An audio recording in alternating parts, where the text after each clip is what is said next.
I'm gonna be very honest with you. Like, sometimes I just wish that I could work in a studio like MKBHD. Smartphones and cameras, that's all I'm into currently.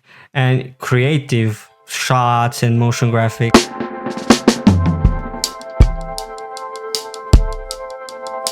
I'm on my way to reach 10,000 subscribers by the end of the year, so please subscribe. Thank you. Okay, we got our glasses on and headphones on just like an old man. I'm 20. I'm getting UNC level already. So we're watching MKBHD today. So we'll react to the Nothing Phone 3am Pro. You know, there is something kind of refreshing about a budget phone from a company that doesn't have a bunch of more expensive phones in their lineup to protect. So this is the new Nothing Phone 3A. Come on, guys. Like, we barely started the video and I already have something to tell you. I love the color on this thing, but I also love more the way the MKBHD team pulled this animation off. Or which starts intro. At $379. Jeez, and that the looks phone so 3A cool. Pro, which is $459. The naming is a bit confusing, but all you really need... I'm gonna be very honest with you. I am in love with MKBHD brand and design. It's so cool. Jeez, like, this makes me hyped up as a filmmaker. Come on, guys, we gotta appreciate the graphics and the way they pull this off. Need to know is both of these phones do a shockingly good job of feeling like $1,000 flagship phones, with just a few small asterisks. She's so cool. I'm hypnotized by that. Okay. The Pro phone, for those wondering, is... I mean, this will make people ask you about your smartphone, but I don't like it. I don't like this camera bump. The 3A looks cool. I mean, it's pixely in a way, but you know, it looks cool. I love it. This one, not so much. It's ugly. the same as the 3A, but just with... But the design is innovative. I love the boldness. Jeez, I love this color. Finally, no more boring colors in smartphones. Stop boring colors in smartphones, please, guys. We'll get to that in a minute. But I feel like I have no choice but to start with the way this phone looks, because there's still nothing that looks quite like a Nothing phone, and that is still true. I mean, look at this blue. This blue is sick. It's still got the split design with the glyphs at the top around the cameras. But you know, they've tweaked a few things too. They've moved some screws around, changed up some of the shapes. This is the most artistic details. smartphone I've seen in a while. This is fire, to be honest. If this was a flagship, I would have got it. Like, this screams artist. This screams like something an artist would have in their pockets. Someone that paints, or you know, this color is so satisfying to see. A little red square too. The 3A Pro is similar, but basically a monochrome version, and then with a way bigger camera cliff, like a camera plateau. Now, some people were already ragging on their camera design because it already leaked everywhere, so we've seen it. And to be fair, it's definitely unconventional and not symmetrical at all, but I still think it's nice. The gigantic bump even becomes a nice place to rest my index finger when I'm holding the phone. So if the goal is still to be the budget phone with an interesting aesthetic, or to just be a unique looking phone in general, Respect I think mission nothing. accomplished. Like, find me a more interesting phone design out there right now. I'll wait.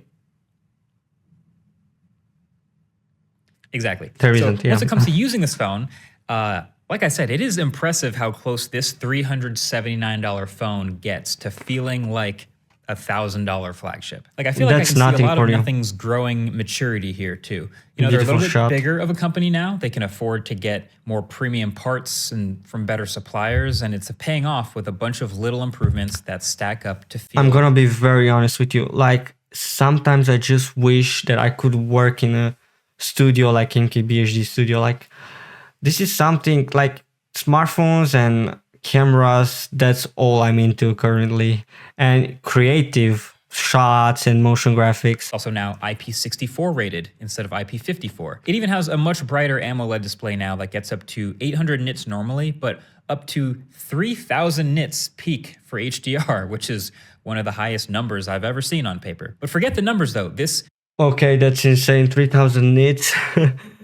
One question though, when are those nits coming to laptops? Like, laptop screens are terrible at the moment. We barely get 500 nits. Just like I said, feels like a flagship. It's an enormous phone, first of all, even bigger again than the 2A. It's now a 6.77-inch jumbo-sized display with even bezels all the way around. Petition for nothing company to make a compact smartphone. I think it would rock so hard. I know so many people that want the nothing compact smartphone. I think we see a shift in today's market where people are no longer interested in buying huge bricks. I mean, this is a 6.36-inch smartphone, but you know, some people actually want smaller smartphones than, you know, even this 6.36, which was back then considered a very big smartphone. I would love to see like a 5.9-inch or 6.1-inch nothing phone. I think that would be so cool. And I know Carl Pei literally answered that question. He said that they are working to make it a possibility in the future, but they want to, you know, have a stable brand name, which I respect the grind, by the way. Nothing, huge props to you guys. It's a high refresh rate. It just feels like other flagships do. Okay, let's see. Now, yes, it's not quite as bright as the actual Ultra phones, and yes, I mean, the optical it's a fingerprint reader 3079 smartphone. What do you expect to have hardware of a Samsung S25 Ultra? What are these comparisons, man? display is a little slow sometimes, but well, I mean, it has a fingerprint. Apple hasn't done that in years, man. the price you're paying. And then they are back to a Qualcomm chip again on this phone from a MediaTek chip last generation. So it is a Snapdragon Huge W. 7S Gen 3. We don't want to see MediaTek, want to see RAM. Snapdragons. Now, some budget phones are trying to be the spec monster on paper for the price. This phone's not trying to do that. It is a lot of RAM, but that's not what this is. I think this is an appropriate mid-range chip for this phone, especially because whatever they're doing with their software is super impressive, and it really elevates the value. This budget phone. The Nothing OS software is one of the best softwares ever. I got one for my sister, the Nothing Phone 1. I got it for my sister, and the software still holds up to this day. Like, it's so cool, and the animations and everything, you know, it doesn't really feel slowed down in any way, shape, or form. And I think that's we all know Nothing really wanted that for themselves. Like Carl Pei, numerous times, he claimed that he wants to have the best Android software out there, and he's pulling that successfully. I think the software team at Nothing are doing a great job. I would love it to not be so monochrome. I mean, people enjoy it, and I understand their point. You know, they want people to not spend so much time on their smartphones. But I'm a guy that loves poppy colors. You know, like look at my smartphone. You know, like it has poppy colors, as you can see. You know, it's not a monochrome smartphone. Some people enjoy it. You know, it can be useful, especially when you're working, to have a monochrome mode theme. But I love it to have a colorful version of the Nothing OS as well. Quick and smooth most of the time as the spec monsters. So a shout out specifically to Nothing software team. This is running Nothing OS 3.1. I do coding part-time, and we gotta give more credit to these geniuses that do software. It's so hard, guys. Like, I do web applications and stuff, but you know, it's still hard, and also maintaining them. And you know, Nothing is actually pulling something crazy here in such a short time, and with lesser people than Apple or Samsung. They do up to 6 years of software updates with these phones, and so many things, like these little animations, things like swiping down the notification bar or expanding a folder from the home screen, or even swiping between recent apps. So many of these little animations that's have been from optimized. Like, that's from stock Android though. Like Nothing, like Motorola also has like those swiping through. You know, it's not something only for them. Is to feel super smooth every time, and you can feel it. Now, it's not immune to hiccups. Like, you sometimes feel the mask slip off a little bit, and you're moving through some heavy apps, or you're gaming for a while. And the stuff that's stressful on the GPU, you can absolutely find a way to get this phone stuttering a little bit. But I cannot be mad at the performance of this phone. Despite it not being a spec monster, it is so smooth. And I like a lot of features they've been adding to Nothing OS too. The lock screen customization is yet another one that's taken obviously a big cue from iOS, but you can see now you can long press and dive in and mess with the clock and drop in a few widgets on your lock screen if you want to. So the software is great, but you might be wondering, about Their AI. widgets are I also don't know if super you've cool. noticed, but Nothing is one of the last big name smartphone companies that isn't heavily pushing a ton of AI stuff in their new phones. Thank you. We don't need that. I don't want that. I can't count on my fingers how many times I use Circle to search on my smartphone. It's a cool feature to have, but it's not like something you would naturally use every time you see something. Also, sometimes it fails. There are a lot of features that I really don't use that much. Maybe AI expansion on pictures, it's useful. And Gemini on smartphones, like I don't usually enable it because when I'm in traffic, I'm like, hey Google, call mom, call sister, call somebody like that. And Gemini would just got it wrong, straight wrong. Last time I had it enabled, it got names wrong. Like I was calling mom and it was calling anything about mom. It was calling somebody else's mom. And while on the programming side, Gemini has gotten really good recently, especially with the latest updates, like credit to Google. And it's one of the like cheapest consuming AI chat models. Still, I don't think Gemini is ready. W, Carl Pei, and the team. In their new phones. They don't have an AI image generator. They don't have a whole bunch of who uses image generator for AI smartphones? summaries for notifications or Genmoji or anything like that. There is no object removal from photos. Nothing. But there is one really interesting big new AI feature. So you see this here. They've added a single button to the side of the phone. It's actually a different shape than the other buttons. It's kind of dome shaped instead of flat. And it's right under the power button, so it's super reachable and you can't miss it. This is the AI button. If you double press it, it opens up the essential space. And this is an entire separate area of the phone just focused on making the AI helpful to the user. So here's what that means. Basically, you just save a bunch of stuff in here in the form of screenshots. And you can always come back here for referencing this stuff or finding information from the screenshots or even setting reminders about that stuff. So kind of think of it like the Pixel Screenshots app, but on steroids. So from anywhere you want on the phone, you can press that button once and it'll capture whatever's on your screen and save it. But then if you hold down that button, useful, though. it will also start a voice recording that gets attached to that screenshot. So you can say something you want to remember, like, this is the lawnmower Andrew told me about, or remind me to buy tickets to this concert tomorrow. And then that recording gets transcribed and summarized, and it will even detect and set actual reminders for you to do stuff with that information. Okay, that sounds useful. Date. I think that's an awesome start to something that could be really cool someday. Definitely. It's still kind of being built out. I have this personal rule where I won't dump my life into something if it's not multi-platform. And this isn't, it's just on this phone. So there's no web version of this. I can't access this on my computer or a tablet or anything else like that. So I'm not going to. But knowing nothing, they'll probably make it but maybe possible. Someday in the future could be cool. Or I could just ignore it completely and pretend it doesn't exist. You could too. Although I will say you are going to press this button accidentally a whole bunch of times. Now, both the 3A and 3A Pro have the same 5,000 milliamp hour battery and excellent battery life.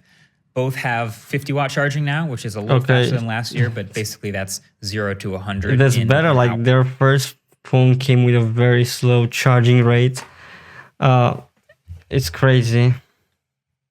And they are both still missing wireless charging. So that's one of the... I don't know what's with this obsession for wireless charging. It's not a huge difference because wireless charging still has to be connected through wire so that you can just place your smartphone on the wire. I always preferred cable charging. I don't even need wireless charging, to be honest. Especially on these modern day smartphones with so great charging capabilities. If it was like, I would actually believe that wireless charging is so useful when you can actually move around the room and it charges. It's like a coil that you enable it, it charges your smartphone. But if you still have to keep it in that place, it's more annoying than, charging it through cable. So no, thank you. I don't need wireless charging. Most people don't. That's like a weird obsession with these YouTubers for some reason. Stings that, for me, someone who's used to wireless charging on a bunch of phones, that's a tougher trade-off, but this is one of the regular guy will not use it with for nothing phones, although it is still pretty fast wired charging, so at least you have that. So the only difference you really need to know about is the cameras. The 3A Pro is the one theoretically you should want if you care more about cameras, and if you don't, then the 3A should be fine for you. The on 3A paper looks anyway. better. So I shot a bunch with the 3A and the 3A Pro cameras. And what was interesting is I didn't find a whole lot of difference in most situations between the primary cameras on these phones. Even though the sensor on the Pro is slightly bigger, they're both 50 megapixels, but the Pro has a little bit better autofocus. In general, the pictures from both of them are passable. You know, the sensor is big enough to get you a soft background for close-up subjects. The colors aren't too overprocessed. I mean, I think nothing phones usually come with the best cameras for their price range. It's one of the things they don't sacrifice that much because they invest a lot into their camera software. I was quite amazed when Phone 1 came out and I actually tried the cameras and I was like, okay, I know this is not flagship level, but it's still one of the best budget-friendly cameras I've ever tested. You know, like even Pixel A versions are more expensive than, you know, regular Nothing. So I would actually always recommend Nothing over Pixel in terms of price. If you want, you know, a better pricing, better value smartphone, I would go with the Nothing, especially for people that don't invest and don't want to invest that much in a smartphone and don't feel the need, because there are people that don't feel the need to invest that much in a smartphone. They just want the regular camera, regular stuff, you know. Some fringing and overexposure, but generally they're pretty decent looking photos. Yeah. The 8 megapixel ultra wides are also identical, which is to say Ultra wides usually suffer in these mid-rangers. But the 3x periscope telephoto lens on the Pro definitely gives you a more usable far range and macros. Until I had a telephoto on my smartphone, I didn't pay that much attention to it. A lot of times I no longer carry the cameras with me because I have this telephoto. Good periscope zoom. I just think I was expecting to notice more of a difference between these two, given how dramatic of a difference this huge camera table makes. But it's not actually that big of a difference from my experience. Because it's a software processing. So here's my final thoughts on this Nothing phone refresh. First of all, as someone who just came from reviewing the iPhone 16e, this spec sheet on paper makes the iPhone 16e spec sheet on paper look terrible. Man, I would recommend the Nothing phone over the iPhone 16e all day long. All day, any day. A lot of people are like, I have an iPhone, and they pull up an older iPhone or an iPhone CE. And then you're like, man, in that price range, you could have get a more better Android equivalent. You know, it's not about the brand. Sometimes it's just about the smartphones, especially smartphones. Smartphones, like on both sides, have gotten pretty mature, even on the Android side, especially if you're a tech enthusiast and you know what you're getting. But even so, I think, you know, it's a much bigger, brighter AMOLED display. Yeah. It's high refresh rate. It's also a massive battery and great. Imagine having a 60 hertz in the big 2025. Like, that's absolutely diabolical on an iPhone 60. And it's way cheaper. So just a lot of value here in general, which is what we expect from Nothing from the A series. But my other thought is I am now way more curious about Nothing Phone 3, like a genuine flagship from this company. Because I was waiting for the phone flagship, for the Phone 3 flagship to come out, and it doesn't come out. And like, I want a Phone 3 flagship. Maybe that's when I swap. That's when I give up on all this big tech, because it really becomes so much attempting to switch to a Nothing phone lately. Because if they're able to make this for this value, I kind of wonder what a Snapdragon 8 Elite and a silicon carbide battery and maybe even wireless charging and a whole bunch more specs loaded into a phone like this could be. Because they're so good at software already. I kind of hope we see something like that. Hopefully soon. Yeah, guys, what are your thoughts on the Nothing Phone 3A? Would you get it? It's something you like? Or are you waiting for the flagship just like all of us?